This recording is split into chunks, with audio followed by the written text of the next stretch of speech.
Thank you. Thank you for the very nice introduction.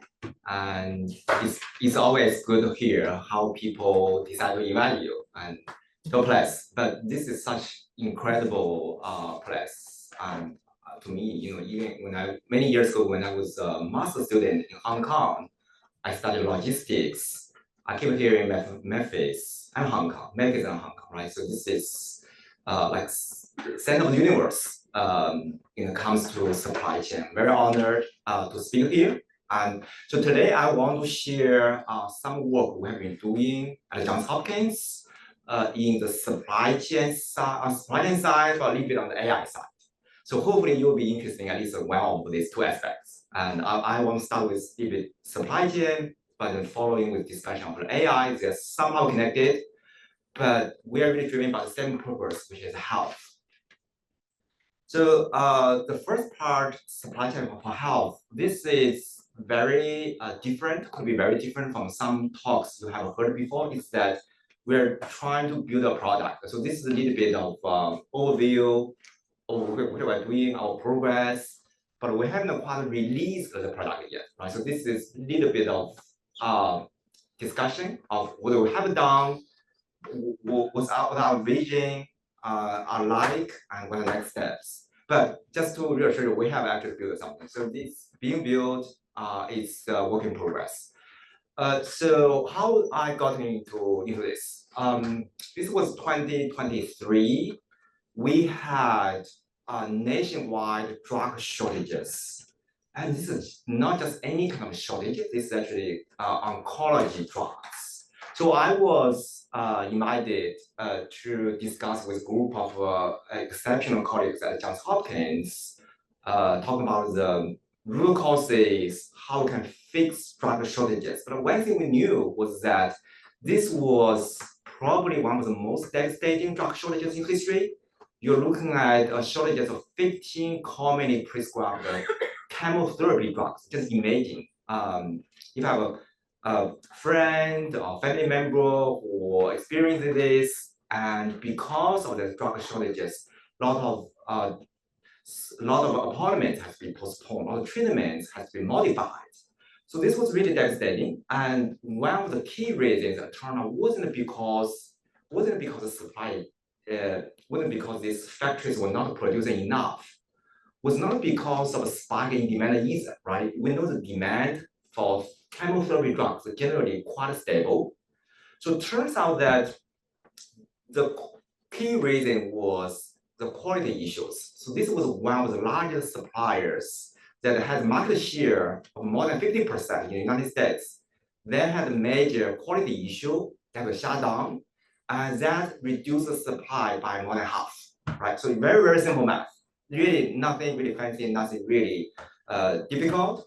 So this was a quality problem. Because of quality problem, they have to shut down their factory. The quality problem created this quality issue.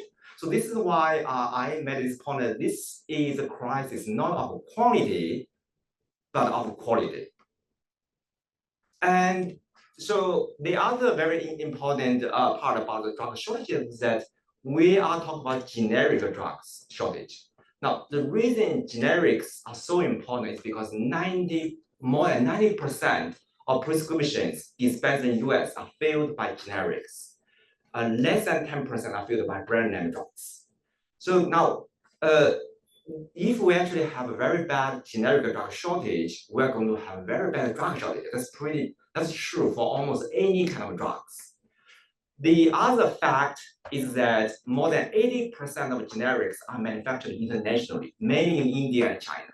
Now, about this, there's a lot of controversies. People cannot agree on numbers. So this is one area can be particularly useful if you have some good data to inform us in terms of where the drugs actually come from.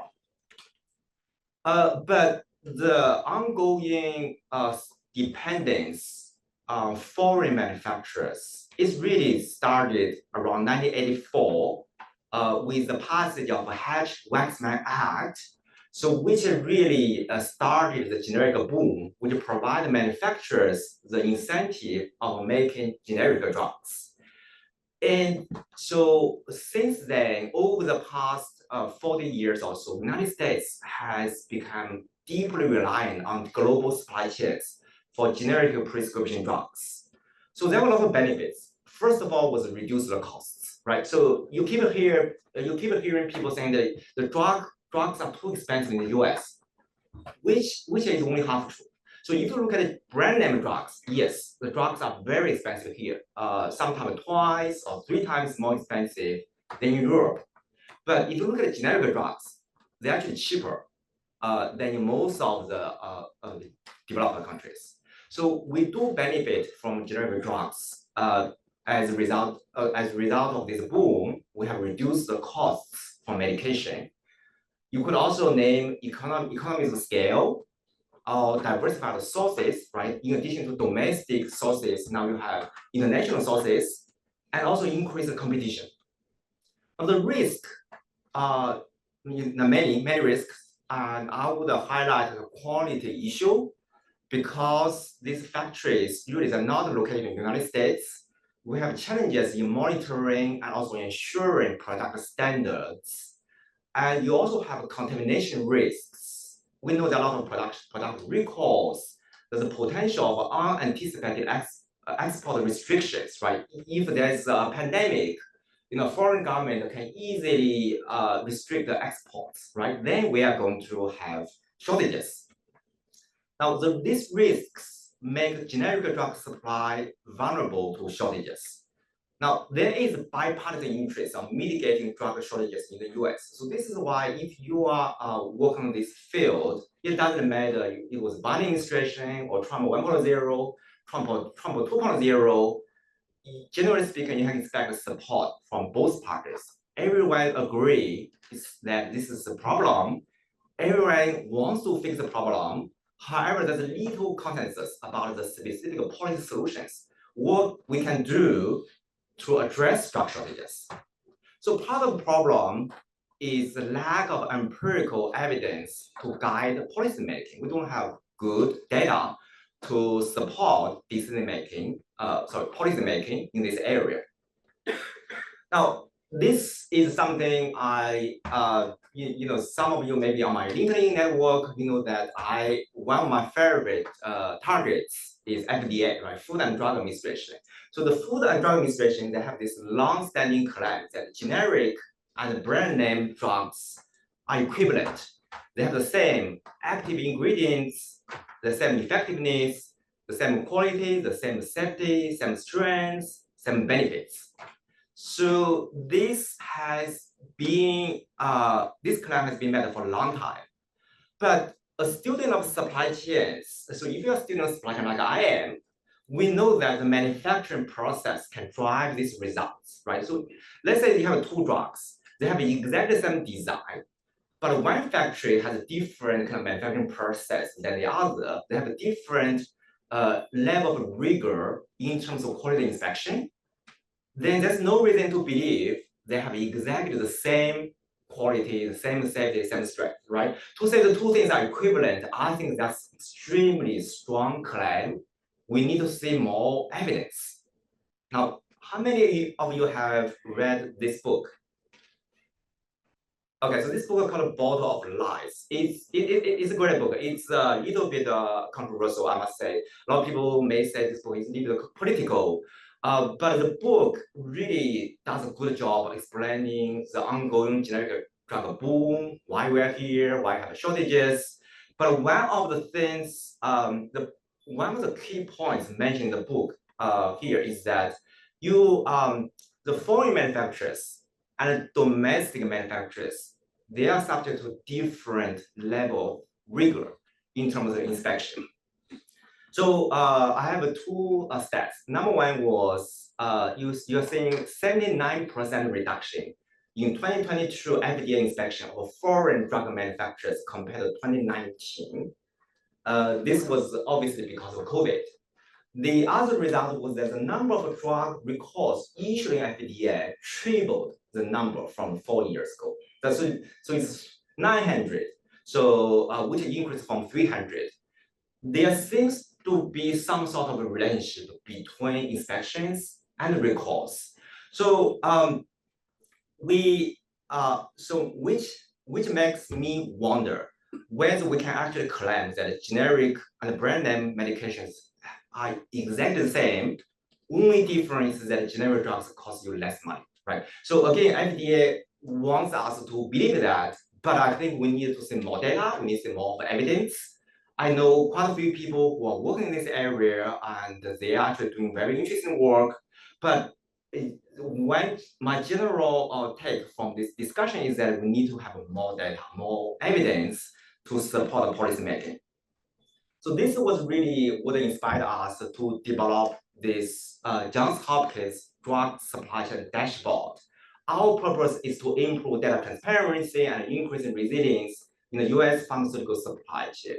So healthcare is a team sport, right? Supply chains is another team sport, right? So this is truly teamwork. I've been very blessed to work with several of my distinguished colleagues across the university, including Professor Mariana Sokol, who is a professor at Bloomberg School of Public Health, and also Gerard Anderson, also at Bloomberg, and Jeremy Barrowridge, also Meg Budada, Joshua Shamstan, and Jeremy Gray. This is like an all-star team. I have learned a lot from working with them. So we really want to improve availability of data. That's really our central objective. Now, we're not saying that such data does not exist. They do. The data actually is mostly public. It's just that because they are everywhere, they're not connected. So it's difficult to make sense of the data. So this is a very dense slide, but let me just say the current data challenges are of basically threefold. The first is that we have lack of data availability and transparency, which present barriers that limit access to information. Because of manufacturers' privacy concerns and also confidentiality business interests, they basically consider their manufacturing process as top secret, right? They don't want to share with their competitors. That has limited visibility into their operations. And even when data is available, it may not be readily accessible or integrated across drugs and stages of the chain. The second is that US regulators, especially the FDA, have the greatest purview over supply chain information. If anyone has the information, then it has to be FDA, right? So the FDA inspects, authorizes, and regulates all pharmaceutical supply chain participants. And also manufacturers must report to FDA every year. They have to pay this usage fee, and they must obtain approval if they produce any drug-related inputs, which doesn't have to be finished goods. It can also be the ingredients, or if they relabel or finish the drug product, regardless of the country where they're located, right? So as long as you want to sell the product in the United States, you are required to report that to the FDA. Right? So FDA has tons of information. Now, FDA has several public available external facing data sources that are available free of charge. In fact, anyone can go to FDA website. You can obtain such data. But the problem is that these sources are not interconnected, and they have a different architecture. They have different update schedules. They have different ways of storing historical data. So as a result, the use of regulatory data sources to gain insights into the pharmaceutical supply chain is limited by significant challenges in linking information reliable and timely manner. So the idea is that you have this data, but they're not connected. So it's very hard for consumers to gain insights actually through FDA website. So I like to use an analogy of NOAA. And has anyone heard of NOAA? NOAA. Exactly. Yeah, that's among all the alphabet soup. That's actually pretty hard. National Oceanic and Atmospheric Administration, right? So all your weather app. So every day from your phone, your weather app, the data, you probably have 20 different weather apps. The data sources are all from NOAA. And so NOAA traditionally they always have such data, but data was very hard to access until they made the data open source, interconnected, Now you probably have thousands of web apps. They all rely on the same data source, right? So that's kind of our inspiration. We're saying that FDA has so many different data sources. Is it possible for us to connect them so that they speak to each other?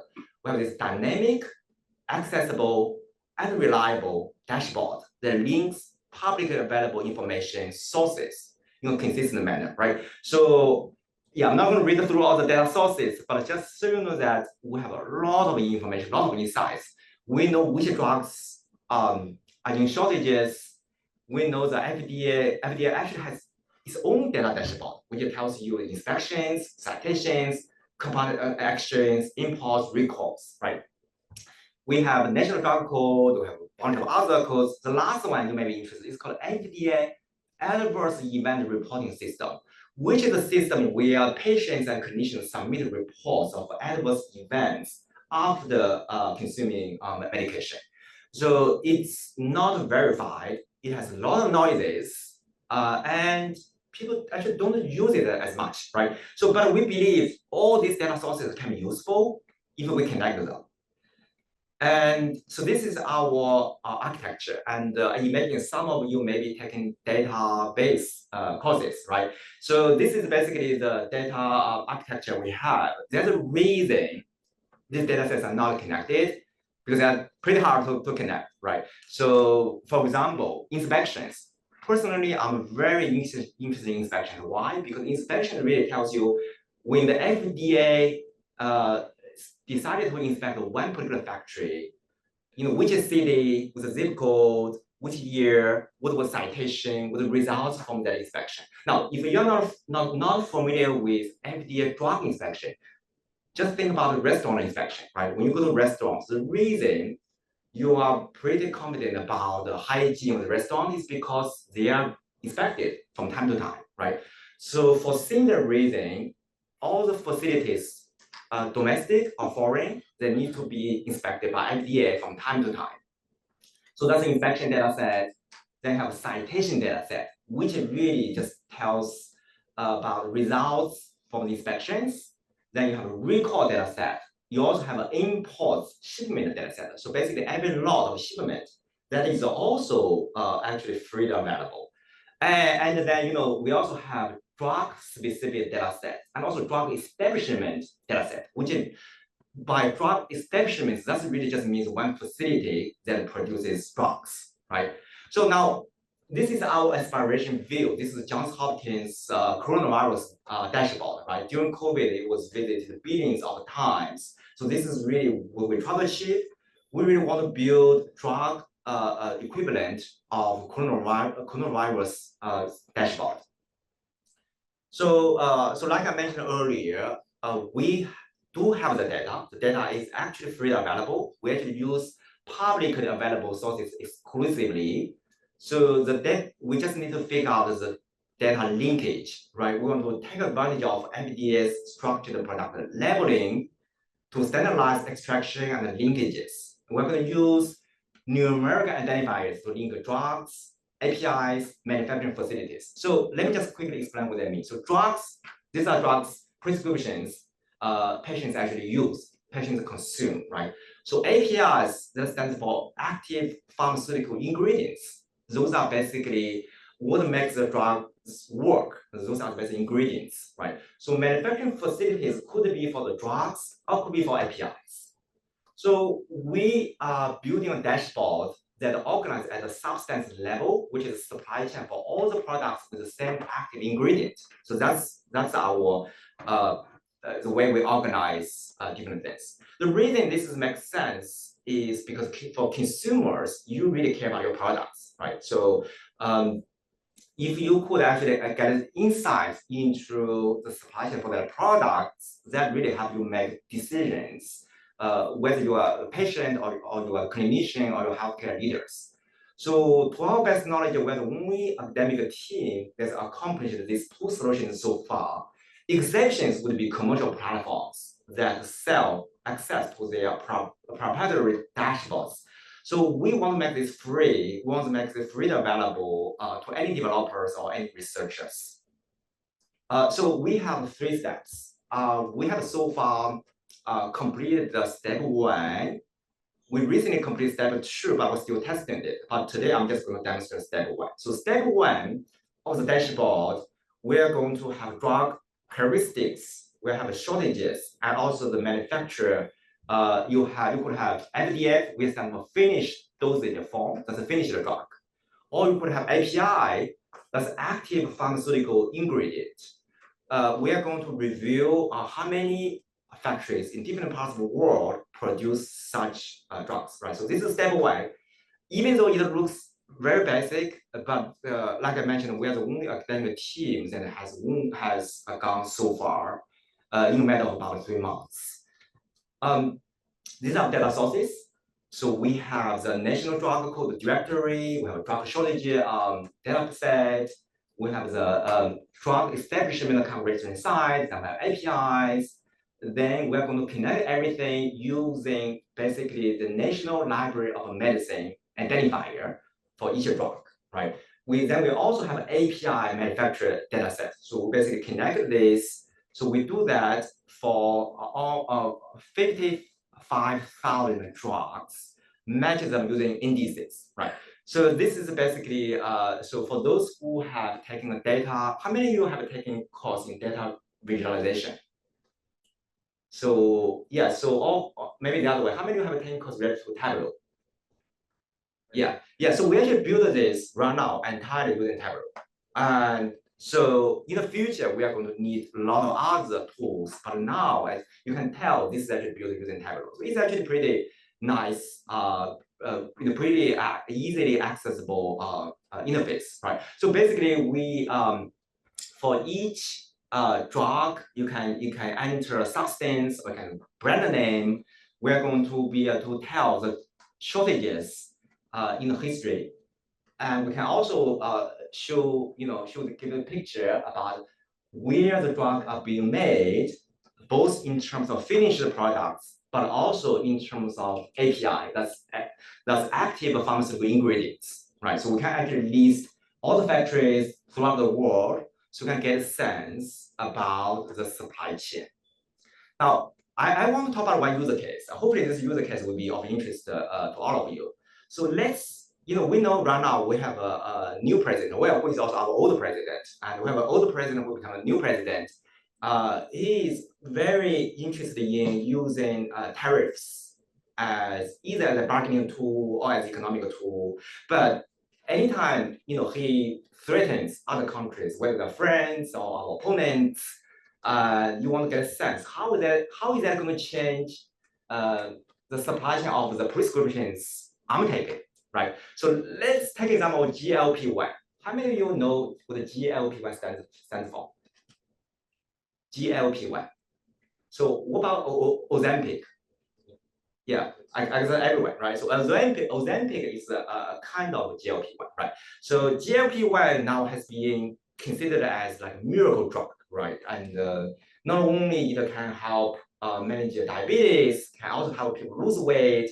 Now people have probably found like 10 or 20 different diseases and conditions that GLP-1 can treat, right? It's like miracle drug. So Elon Musk posted this last December. He said, nothing would do more to improve the health, lifespan, and quality of life for Americans than making GLP-1 super low cost to the public. Nothing else is even close. Now, obviously, Elon is not a medical doctor, but his view is shared with most of medical doctors I know of. People generally believe GLP-1 is probably the most important medical breakthrough in our lifetime. And so it is very important that we have abundant supply, we have affordable supply. And you could also look at this stats that the US obesity rates dropped for the first time in a decade with possible help from weight loss medications, right? So this clinical study last year, actually from 2022, 2023, it was the first time in a decade obesity rate actually reduced. One key contributor people suspect was because of the wide availability and also consumption of GLP-1. So now GLP-1 obviously takes many forms. Ozempic is the most famous one. Everyone knows Ozempic, right? So Ozempic is the one that was made by this Danish company called Novo Nordisk. Right? Novo Nordisk, Danish, right? Does that sound familiar, right? Because when we talk about anytime you threaten Greenland, you have to worry about Ozempic supply, right? Because that's something that's from Denmark, and so that's Ozempic. But Ozempic is only the brand name. The actual ingredient in this case, what is called semaglutide. Semaglutide, can be reflected in a variety of forms. Then you probably also hear about Mounjaro, right, which is less famous, but nevertheless has been used by a lot of people. That's manufactured by Eli Lilly. Then you have Trulicity, that's also manufactured by Eli Lilly.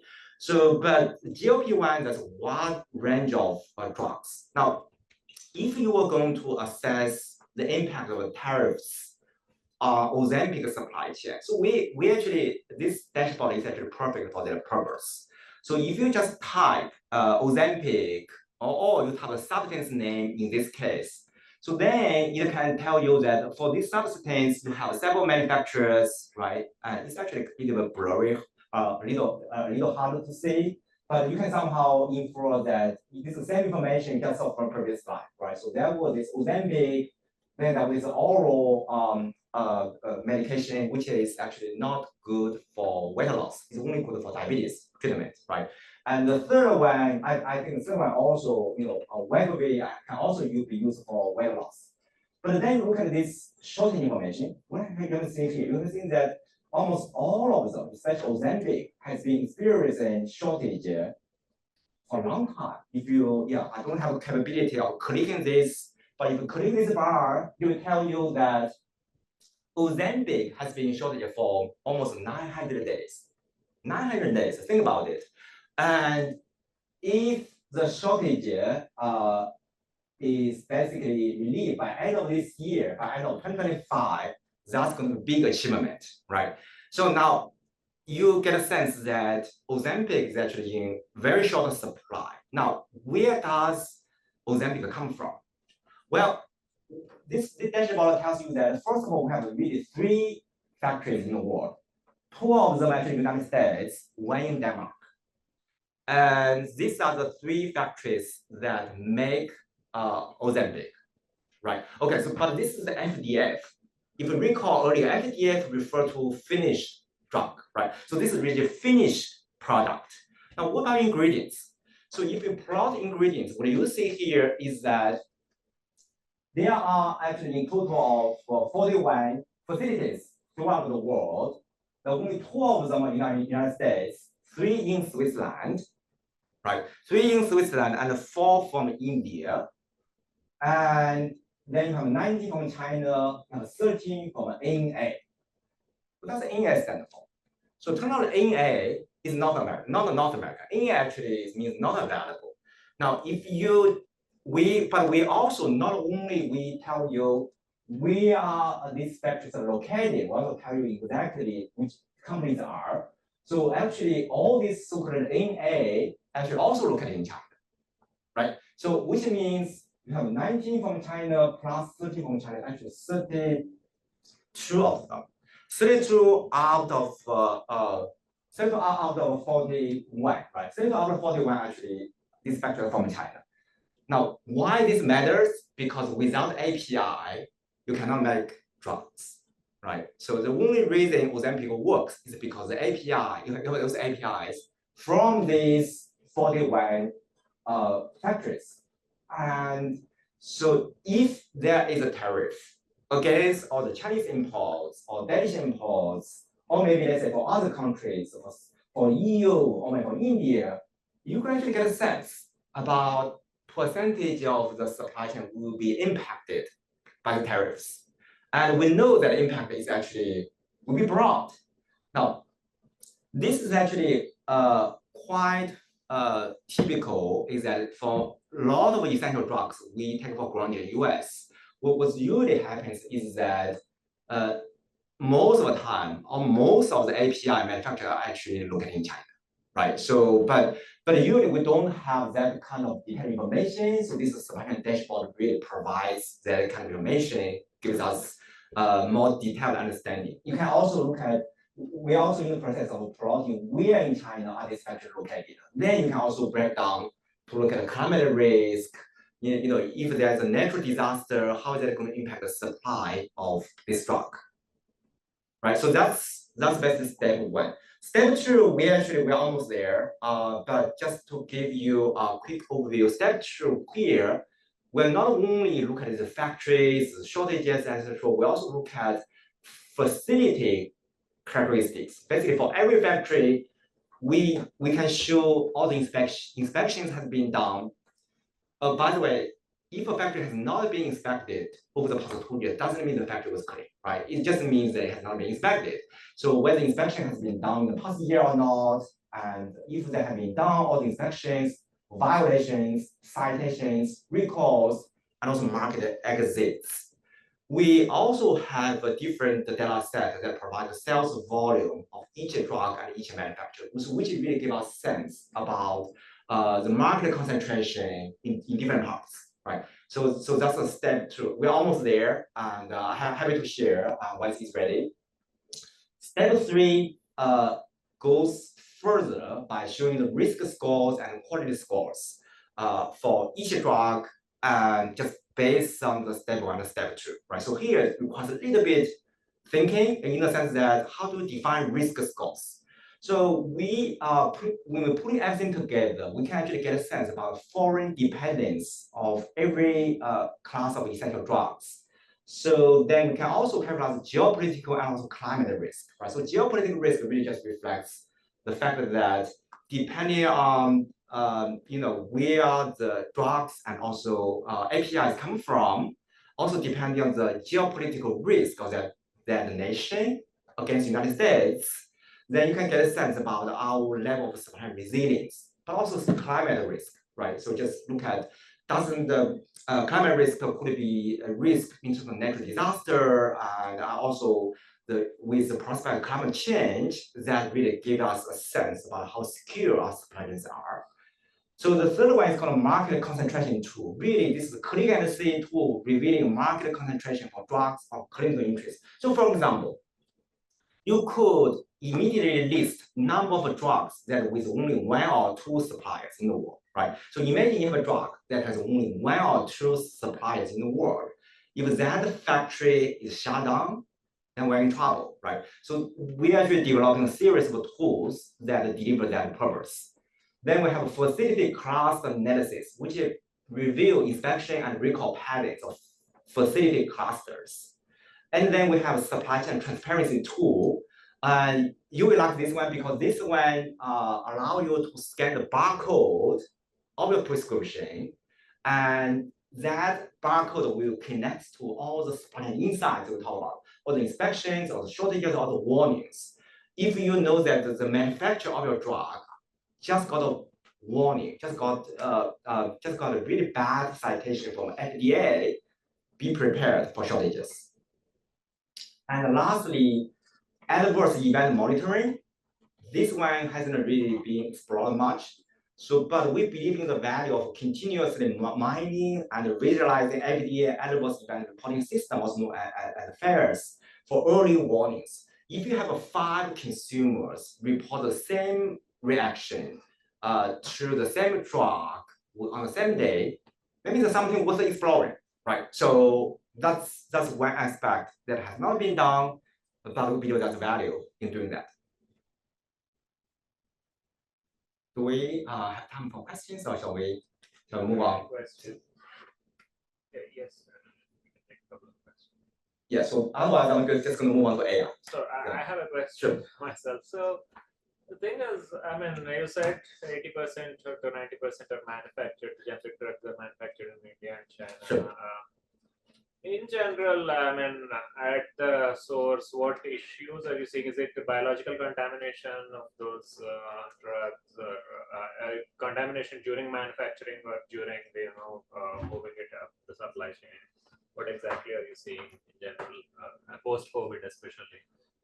Yeah, well, I think a lot of excellent question. A lot of citation related to this manufacturing process because this process is very, very delicate. It's also risk-based in the sense that a factory receives citation not because they produce dangerous drugs, but because they violate certain protocols.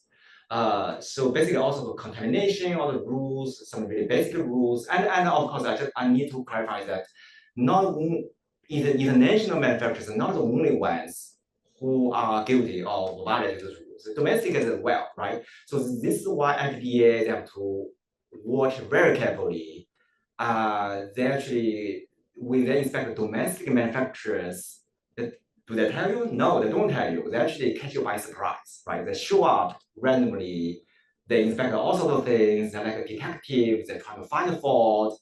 But when the FDA inspects international manufacturers, they have to schedule that visit. The schedule that visit a month ahead of time, and also not to mention that don't inspect those factories as closely or as frequently as they do compared to domestic manufacturers.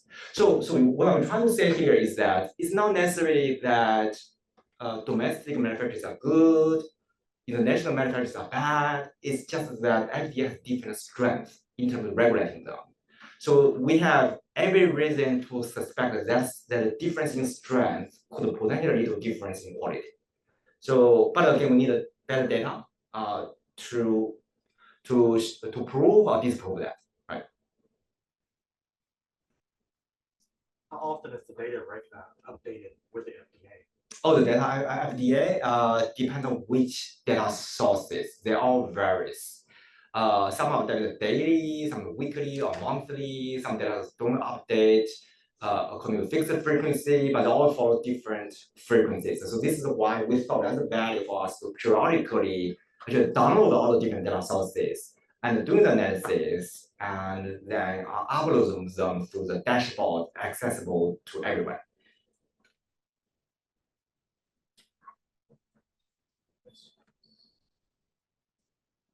Okay, now I guess we move on to AI. Actually, I don't know how much time we have.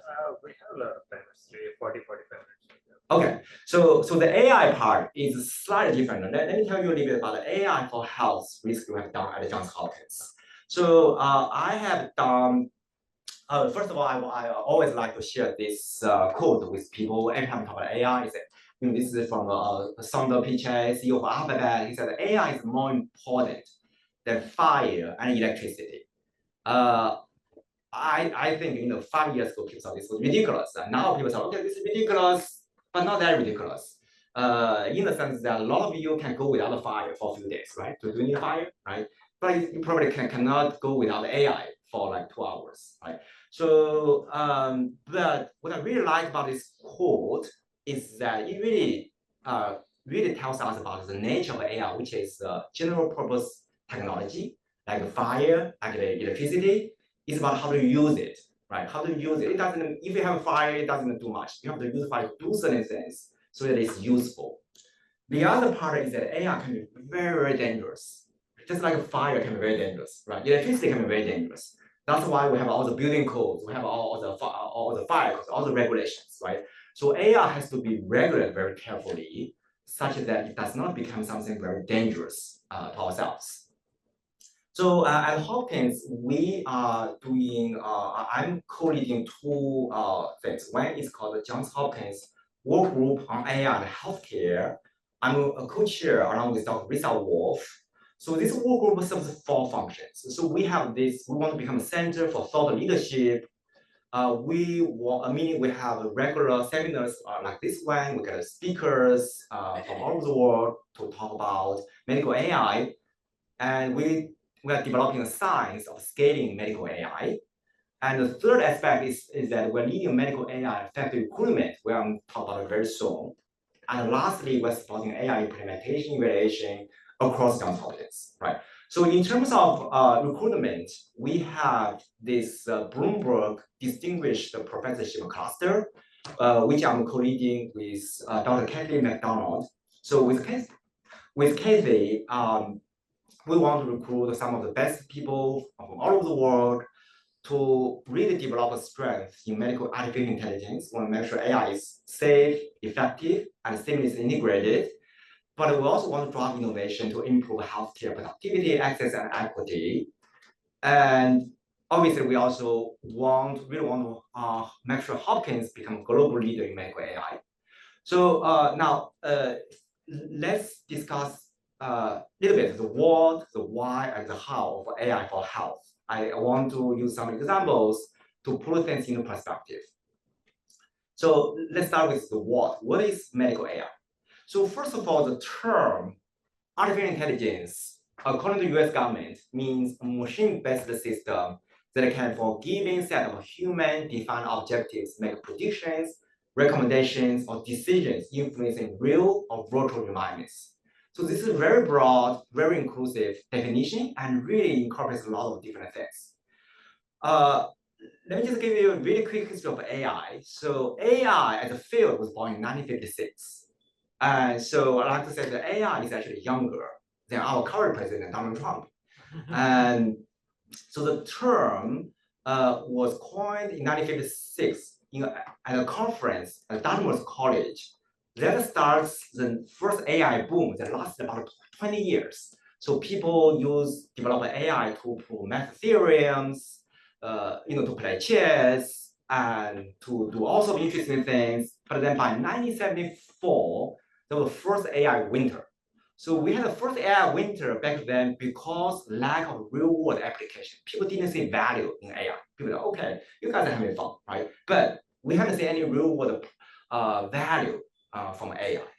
So by 1980 to 1980s, so we had the second AI boom. This was pure the so-called knowledge representation. You have linguists, philosophers, information system people. Actually, we have a lot of MIS colleagues in this room. They were actually pioneers and in the second AI boom in terms of developing expert systems. 1987, 1993 was second AI winter. Why the second AI winter? Well, part of the reason was because the end of the Cold War, so US lost a very powerful opponent. So there was less of an incentive of competing with the Soviet Union on that front. So that actually was one of the key reasons leading up to the second AI winter. So by 1993, we had this AI spring. This was a period of time that the AI became a normal size, like the kind of subject that the college students, graduate students would be taking, but nothing hard, nothing fancy, right? I studied AI during that period of time. I don't recall any myself. Oh my God, you studied AI. That's so hard, right?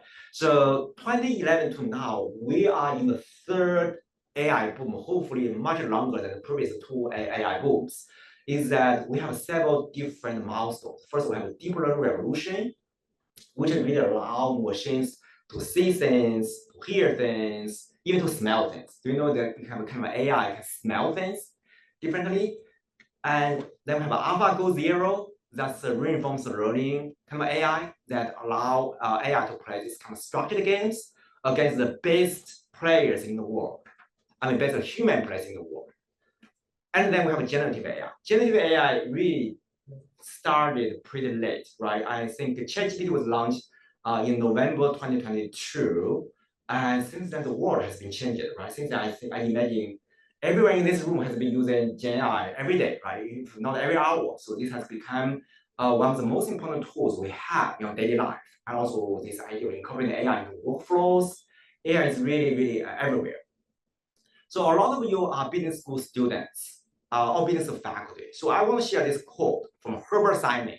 Herbert Simon was actually one of the founding fathers of AI. And so he said, oddly, a great deal of the early history of AI took place in the basement of the business school.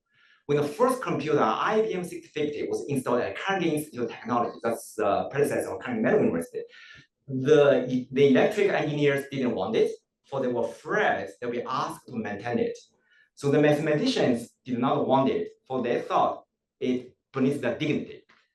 Therefore, it found its home in the business school, and the first doctoral degrees awarded for designing AI, which are business PhDs. So actually, business schools, we are front and central in the AI universe. right? So I have listed some AI heroes you may have recognized. Alan Turing, with namesake of a Turing test, but also Turing Award. Then we have Herbert Simon, who is among one of those rare people who won Turing Award, which is kind of a Nobel Prize in computer science, but also Nobel Prize. Yeah, the real Nobel Prize. Well, then we have Joshua Bengio, Geoffrey Hinton, and Jan Quinn. So they were Turing Co-Award in 2018, and this one you probably remember was that Hinton won Nobel Prize in physics last year, right? That's quite a surprising option. But these are some of the AI heroes.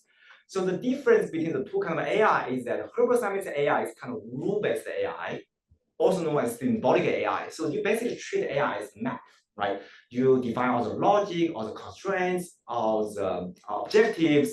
Then you try to figure out the AI to represent the knowledge.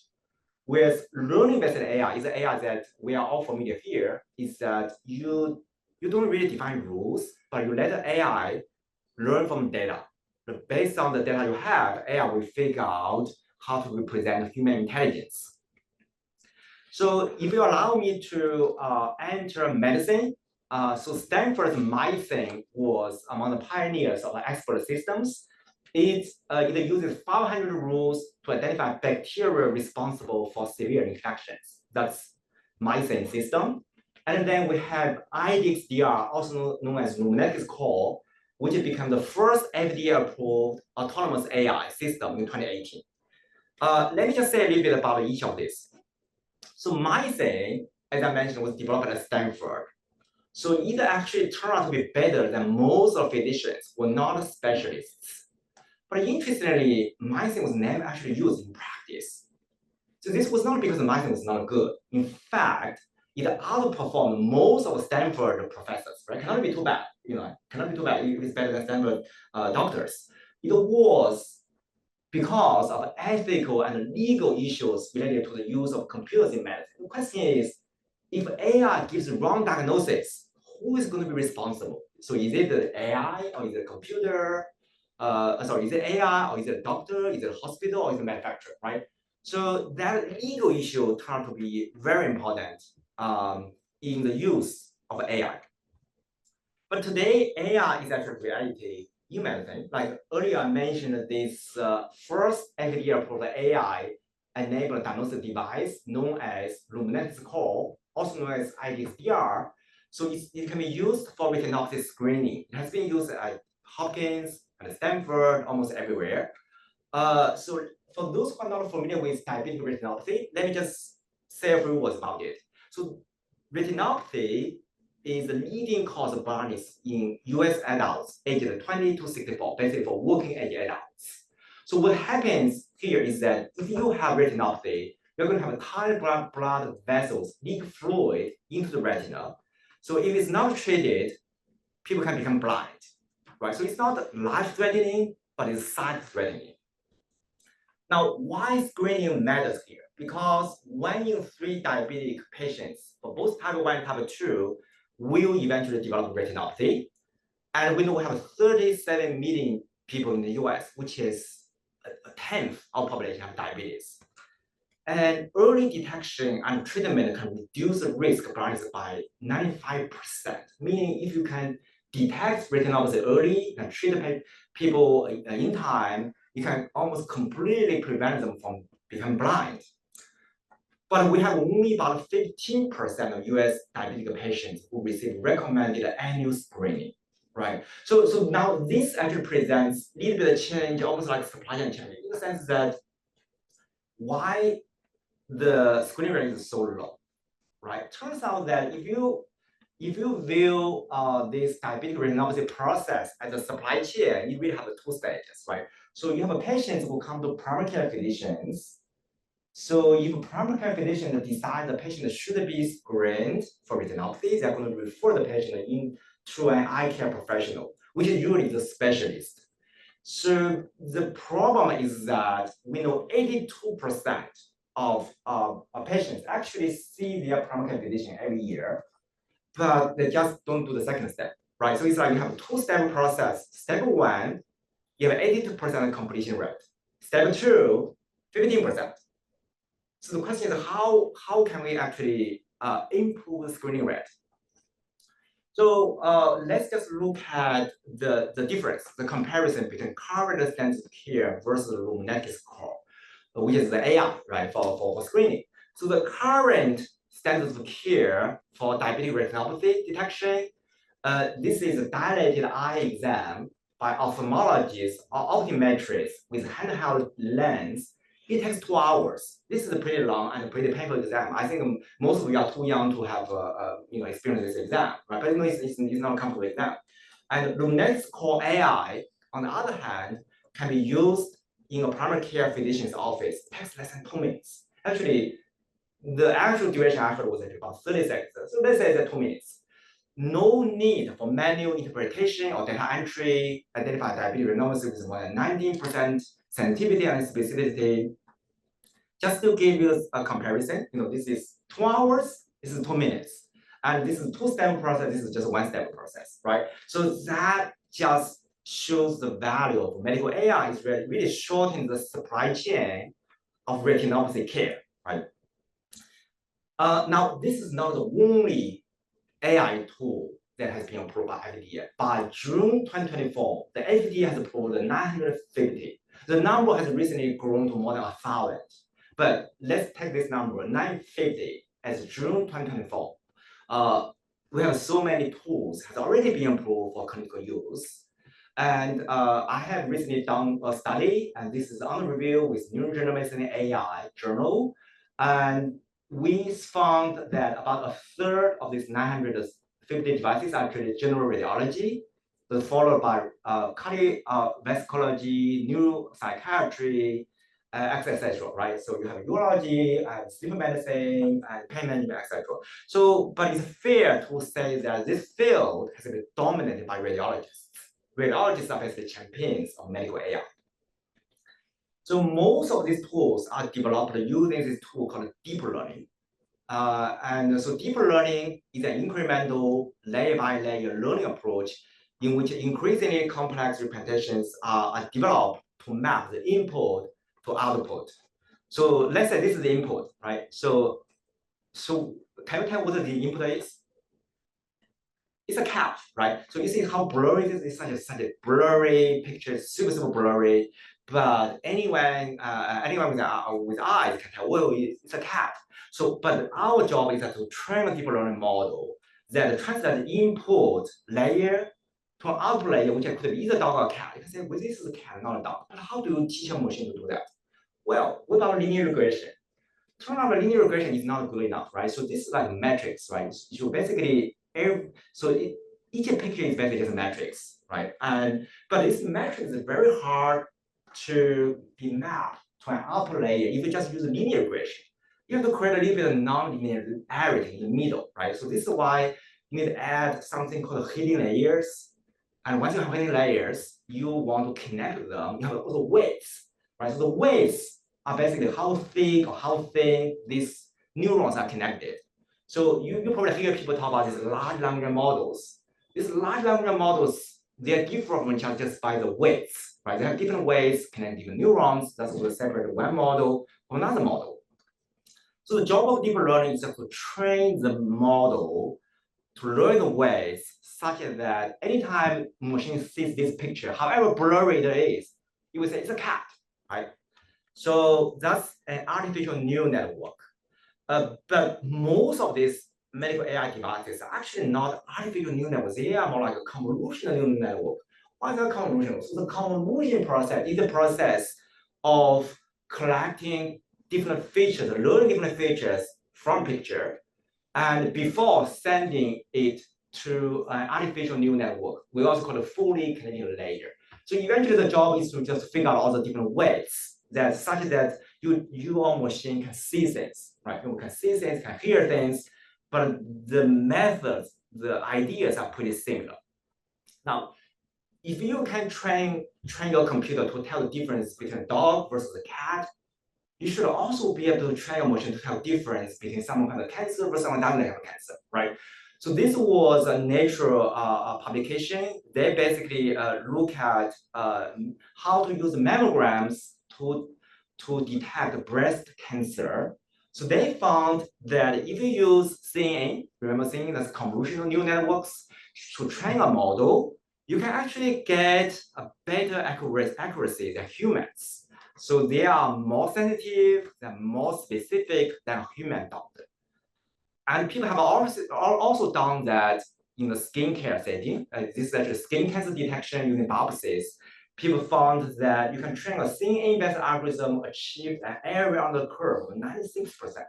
Now, area under the curve, for this one not familiar, if this number is 100%, that's like perfect diagnosis. That's like a God level diagnosis, right? But it's 96% is not God. 96% is close to God.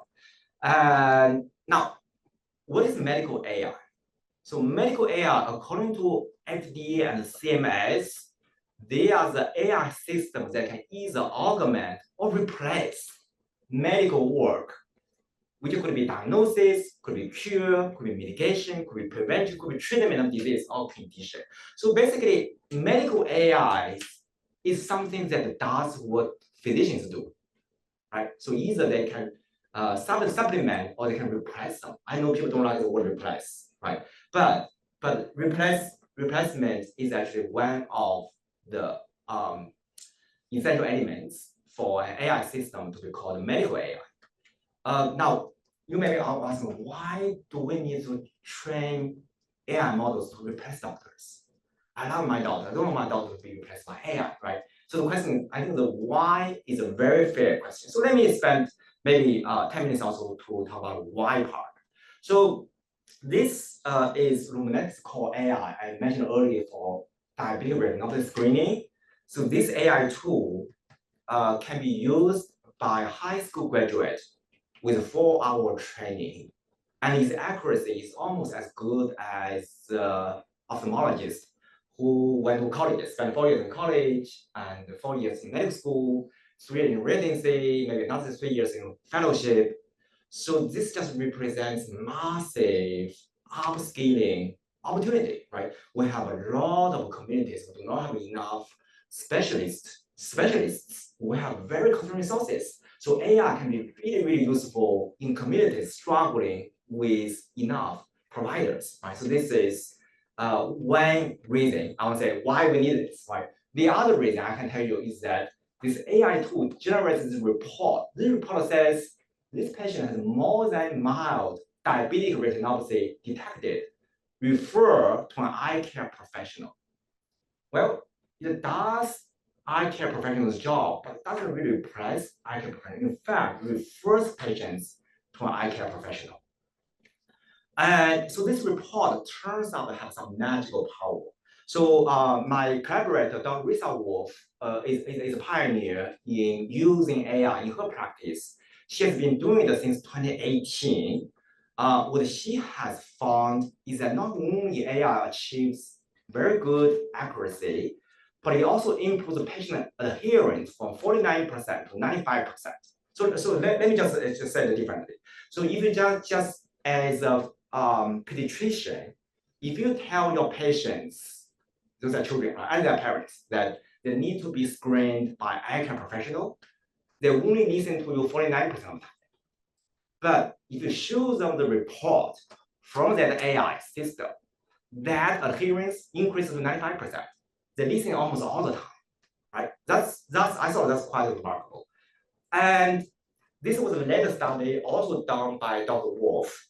And she was trying to understand if point of care autonomous AI improves screening rates compared to standard of care, standard in-person eye care professional exams. What she found was that if you divide the patient, we recruited 164 patients. So group 1 was standard of care, refer patients to eye care professional, report with their education, etc. Group 2, you have autonomous AI here and now, right? And you basically ask people, do they want to be screened by AI now? Then you give patients 6 months. So 6 months, that's very generous, right? By end of 6 months, you call the patient, you email them, you text them, you try to grab them, you ask them, have you been screened for retinopathy? for group 1, answer is only 22%. Only 22% of participants group 1 got screened, whereas group 2, that was 100%.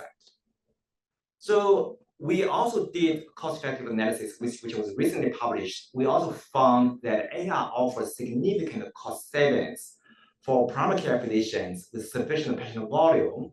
So so if you are a primary care doctor, you are debating whether to adopt the AI technology. So the answer is that as long as you have reasonable patient volume a year, AI saves you money. But AI can also benefit ECPs in the sense that because AI now refers more patients than before to eye care professional, right? Remember, patients are now more likely to follow advice by the PCPs if AI is being used, right? So even eye care professional now, they do not necessarily have to worry about being replaced by AI. They could actually benefit from AI. So now to understand why AI is truly important to medicine, we need to understand the 8th sense, the making of modern medicine. So I like to just to bring people back to the late 1860s. I know nobody is old enough have lived in the era. I'm not that old either. But this book is an amazing book. It's written by Dr. Michael Bliss called The Making of Modern Medicine. It's tiny book. It's a beautiful book. He talked about back in late 1860s, practically anything and anyone can flourish in healthcare. He said there was no standards of training, no license requirement. Anyone is good enough to try to become a doctor, right? If you want to become a doctor, you become a doctor. So many medical doctors simply bought or invented the paper credentials. Now, even if they actually earned the credentials, most of US medical doctors were notorious medical diploma mills, right? So this was just what happened back then. So back then, the way diagnosis was made, according to another beautiful book written by Dr. David Mendel called Proper Doctoring. So back then, the diagnosis were made by so-called pattern recognition.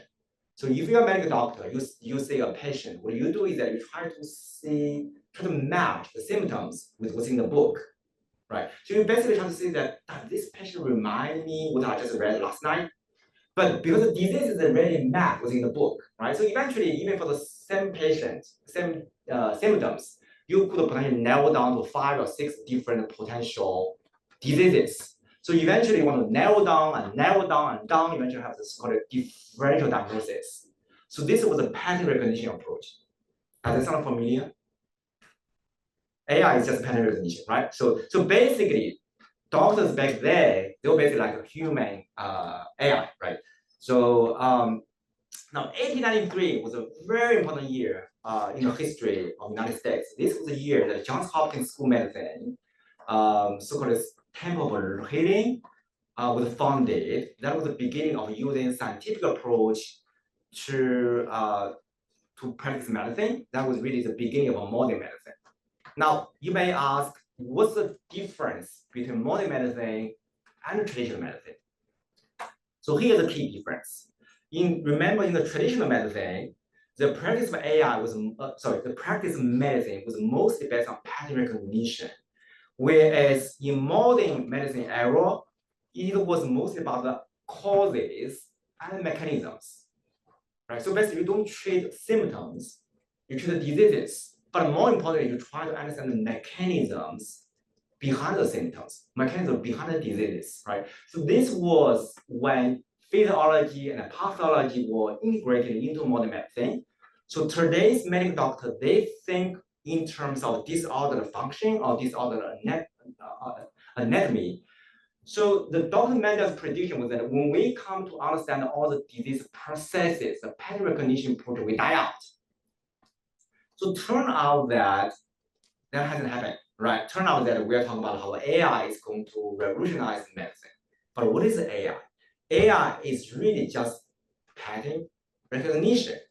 So if you buy into this perspective, I hope you will join me to believing that eventually the future medicine is actually a combination of pattern recognition, which we know is actually AI is very, very good at, and also physiological approach, which humans have real strength in and plus rule-based AI, right? So now, I don't know whether you believe in this idea that AI can be even better than humans in detecting patterns, but let me just quiz you this way. Just look at this picture. So doing what this picture is, that's a retinal fundus image. That's basically a picture back of the eyes.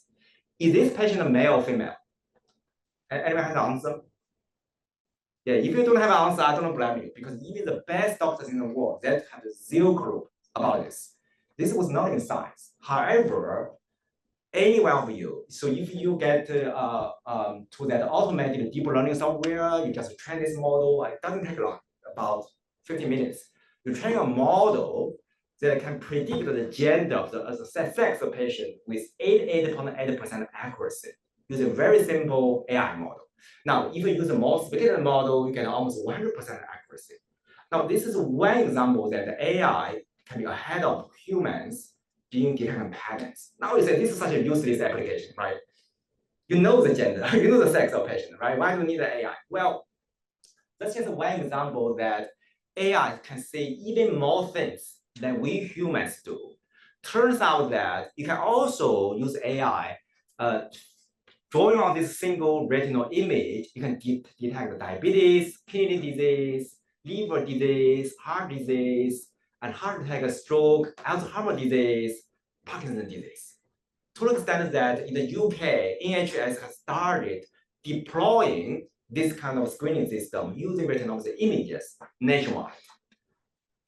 And we know from recent research from one group at the University College London that you can use retinal images to develop these so-called foundation models.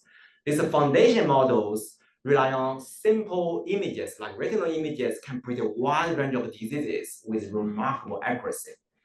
Now, doesn't mean, so doesn't mean, we will, they will be replacing physicians, just that they can do different things than we do, right? So this was a forum last year at Harvard. So I chaired a panel. We talked about beyond diabetic retinopathy, what are diseases will AI be commercialized for next?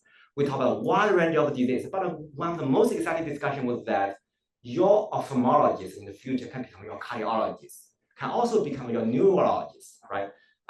Just because they can use AI models that can diagnose a wide range of systematic diseases, right? Just because you're seeing an eye doctor doesn't mean they can only diagnose your eye disease. They could diagnose a wide range of diseases, right? So this study published last year look at developing a new deep learning model that shows that there were differences between male brains and female brains.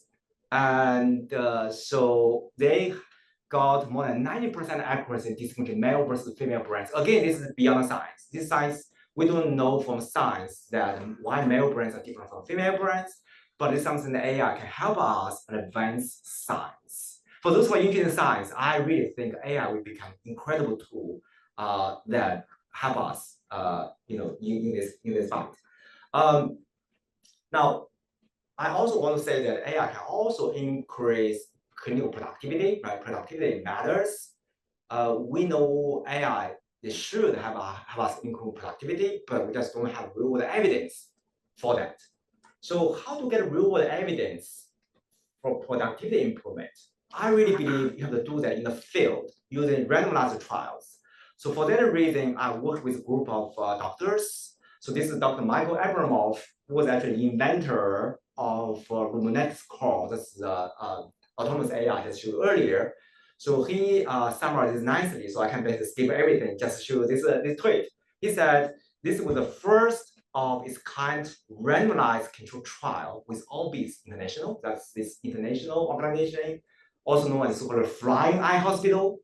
What they do is that they basically fly eye doctors all over the world where you don't have eye doctors to treat glaucoma, to treat retinopathy, all kinds of diseases.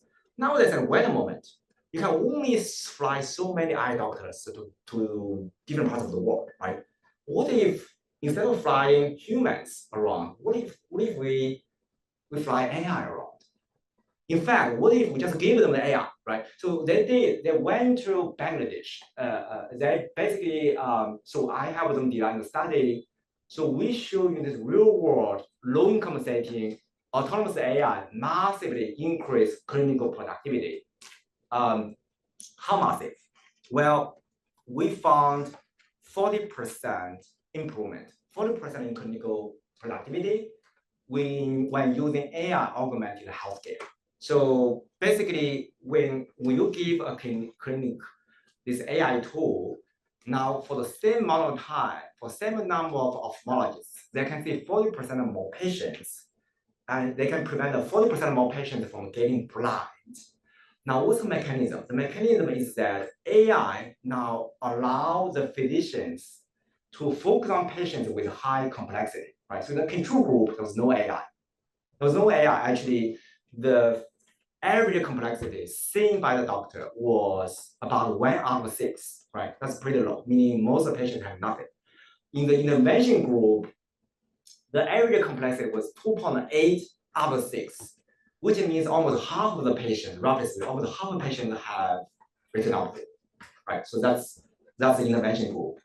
So if you adjust complexity, we are looking at about 265% increase in productivity when you use AI in this kind of low income and resource constrained setting. So I hope I have convinced you that AI can be very, very useful, and AI itself can be very powerful solution. If you are interested in supply chain as a career, you could also take the same perspective, saying that if you have a bottlenecks, if you have resource constraints, can we use AI to bridge the gaps? Can we use AI to overcome those constraints, right? Because AI is really just a tool to allow you to see things, hear things, communicate with each other, right? Connect different pieces, different components of the system. Now, this part turns out to be the key. How do you use AI?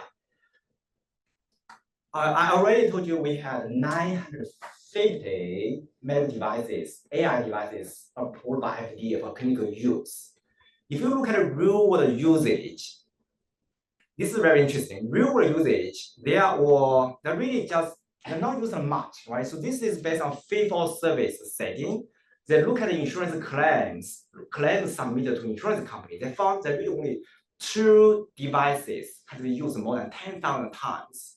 Of course, the data has a lot of limitation, but just give some idea that yes, hospitals are using these AI devices, but not that much. You see a lot of zero, you see 2 zeros, a lot of ones. Those are just how limited the usage has been. Our question is why they don't use AI? Well, I think the number one reason is that if you're a doctor, you want to use AI to treat your patients, you want to make sure AI actually works, right? We don't have a lot of real-world evidence that AI work. So this is why I have this thing called HBHI, that's a Hopkins Business Health Initiative. We seek to create more real-world evidence for AI to improve population health outcomes, but that really comes from efficiency, engagement, and productivity. But most importantly, AI has to be safe. AI has to be efficacious. AI has to be equitable in terms of their performance. So I have written quite a bit about how to scale adoption of medical AI through reimbursement, reform, and whether use value-based care or fee-for-service perspective. But there is another question: is where to place the AI in the delivery loop, right? So the question is, do you want to put AI in the primary care clinic office? If you do that, this is like a Hopkins Stanford model. So we basically use AI in the PCP setting. And or you can also put AI in the eye care professional setting. So this is a Bangladeshi case. They use AI actually near the entrance of hospital. Now, then the third case is that you use AI after eye care professional has already seen the patient. So AI in this case is the secondary meaning. So it turns out that in addition to these 3 models, you also have the Singapore model. So Singapore is probably the only country in the world has this national, well, it helps. It's a city. The city is also nationwide. So it's a national eye screening program using AI. And they are trying to figure out, is it possible to use a deep learning system to replace at least one of the humans involved in this very labor-intensive screening process? So the answer was yes. They found this to be very cost-effective. Now, for us to truly scale AI in healthcare, I like to say we have like 4 pillars. So 4 pillars involve physician buy-in, patient acceptance, provider investment, and payer support. I know this sounds like kind of boring and tedious, but let me give you some examples just to show that this is actually quite surprising. Let's start with patient acceptance. Think about the patient's attitude toward AI. The literature has documented this resistance to medical artificial intelligence. There are a variety of sources of that resistance. People don't like to see medical AI. They want to see a real human doctor. One of the reasons with so-called uniqueness bias is that patients may be reluctant to accept medical AI because they may overrate uniqueness of their situations. So that's called uniqueness bias. The other reason people might resisting AI is because of trust issue. Imagine you walk into, maybe I think a lot of you probably have never seen a doctor, you're just so young and healthy. But if you see a doctor, imagine your doctor has this ChatGPT in front of him or her, and while talking to you, typing all stuff in the ChatGPT, you check the diagnosis. Do you trust that doctor? Right. So yeah, so if you trust the question could also be saying that do you trust a doctor who's trained on Reddit, right? Because your doctor was trained in real medical school, whereas we know ChatGPT was trained in Reddit, right? So the trust issue is really, really important. And not only trust issue, there's also this reputational concern. This was a paper I wrote a few years ago, actually 5 years ago almost. So a physician who uses AI extensively may be deemed to have low or redundant skills by peers. And physicians who use computer-based diagnostic tools are frequently regarded as inferior diagnosticians by their peers and also by patients. And even funnier, this reputational effect persists even among patients who work in IT. So basically, even AI experts don't want to see their doctor using AI, right? They want to see their doctors who are just naturally good at it, not good because of AI, right? And we just finished the study, so allow me just quickly share our findings. We did a study in the kind of generative AI. So what we did was that we asked hundreds of practicing doctors at Johns Hopkins. We didn't ask them, we actually tell them stories. We randomly assign them into 3 groups. So the first group we call the no GPT group. This is the group that they read a story about how this Dr. Miller sees a patient, and after seeing the patient, decided to change the dosage, the treatment plans, etc. This is just very standard medical diagnostic process. That's no GPT group. The second group was called ChatGPT group. So everything was identical except Dr. Miller entered the clinical data and test results into ChatGPT without the patient identifying information for sure, right? So the third one was ChatGPT with explanation. So your doctor uses ChatGPT, but also explain to you that, well, I use this only to verify my diagnosis. This is purely for your benefit. So then we ask this respondent to evaluate the skills of their peers. In this case, Dr. Miller. So from 1 to 7, how would you assess Dr. Miller's clinical management skill? What's your confidence? How confident do you think Dr. Miller is as a medical doctor? Now remember, 7 is the highest, 1 is the lowest.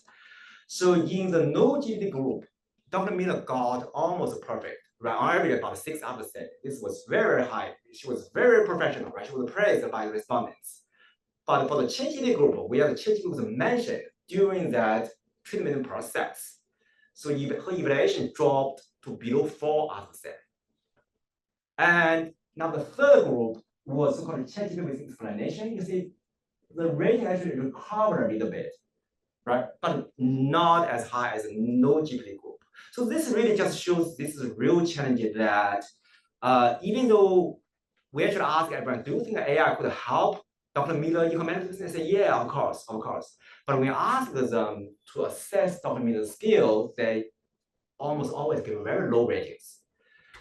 And not to mention legal liability implications, which are real. So the question is, if your doctor use AI, will that make physicians more liable if they make mistakes, right? So this is real, this is being discussed. So for those who are interested in becoming lawyers, so just assume that this is a booming field. AI, health, and law, right? Because it's a Venn diagram that basically the intersection of three things. This is a fast growing, it's a booming field, and we haven't seen a lot of cases yet, but we're starting to see a lot of cases. We will be seeing a lot of cases in the coming years. I think I should stop here, maybe take a few questions. Yeah. Any questions? But before I take questions, let me say that first, we need a diverse research.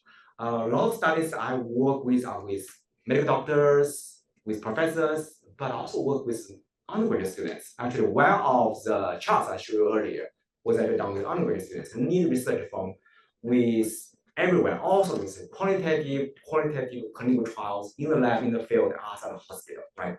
I said, may AI be with you, and may supply chain be with you. Okay, I want to start there. Okay, thank you, everyone.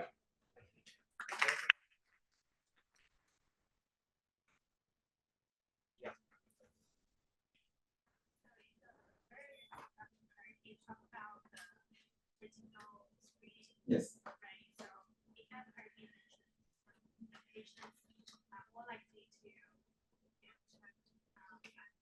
I can perfect this. Yeah. If it's recommended by Correct.